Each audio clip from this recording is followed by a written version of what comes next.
Hi, I'm Claire Tompkins, the Clutter Coach, and this is the Organize Your Life podcast.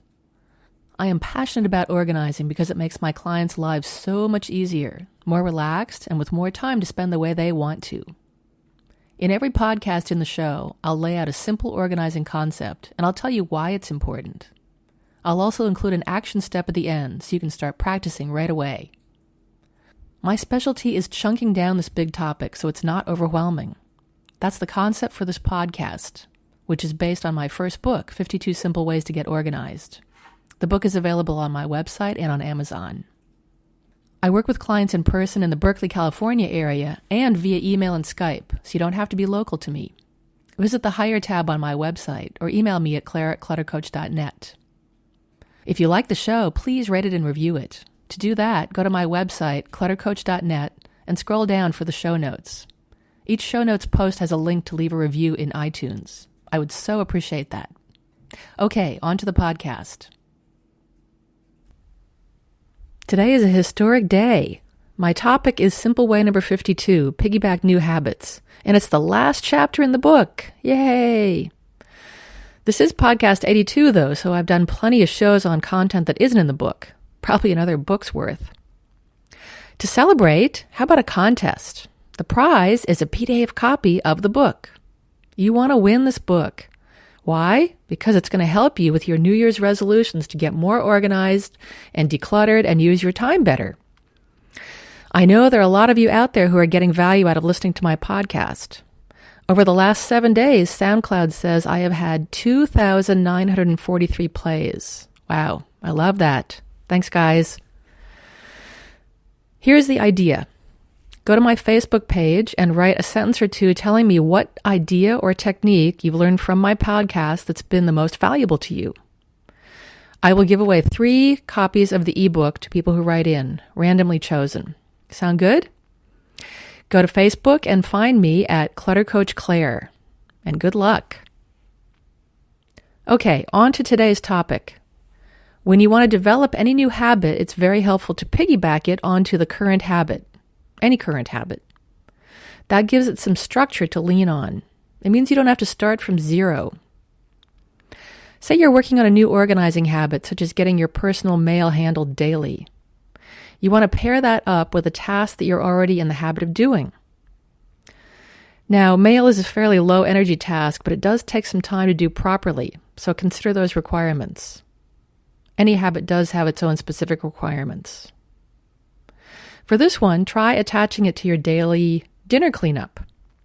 You tidy up the kitchen after dinner, and then you go to your mail sorting spot and tidy that up, as it were. If your home office is in the kitchen, that's all the easier to do. A simpler example is starting to floss your teeth regularly. The most obvious habit to associate this with is brushing your teeth. If you're not doing that every day, well, I can't help you. What you want to do is put your floss with the toothbrush and the toothpaste as a visual reminder. The visual reminder and the pull of your regular brushing habit will make it easier to insert this new activity as part of your evening or morning routine. The thing is, when you're in the habit of doing something, it actually feels odd not to do it. That is the feeling you're going for. You want not to think about it, to just do it automatically. At work, you might want to develop a habit of filing every week so there's not so much paper clogging up your office all the time. You could tack this onto another habit or existing calendar item such as a weekly staff meeting. When you get back to your office from the meeting and before you start another activity, spend 10 minutes filing. As with simple way number 50, which I talked about back in podcast 68, you don't have to start from scratch. You can leverage your already installed habits. Let the existing habit be the reminder for the new habit. Once they become associated in your mind, you will automatically do them both. That association is key. It will make you feel incomplete if you don't do both things. Ingrained habits are one of the most powerful organizing tools you can have to make your life more organized. The time you save gives you more time to spend the way you want to. The less time you spend questioning whether you should do something is time that you save. That kind of decision-making depletes your energy. The cool thing about developing good new habits is that you can use the same tendencies that make it hard to break bad habits. Isn't that cool? Humans tend to stick to the default. At so many points in our day, we need to make decisions. We have to automate many of them so we just don't feel overwhelmed.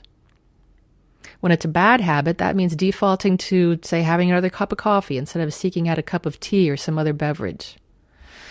We're used to the coffee, and even if we don't think it's a great idea, it's just so much easier to keep doing what we've been doing. When it's a good habit, like knocking off some filing every week, we're wearing a happy groove. The cue of returning to your desk from that weekly meeting eases you into that next step without resistance or rethinking. What can you do right now? Choose a new good habit you want to develop and see which existing habit makes the most sense to link it to. Use visual cues as helpful reminders. Hey, thanks for listening. I'm Claire Tompkins, the Clutter Coach.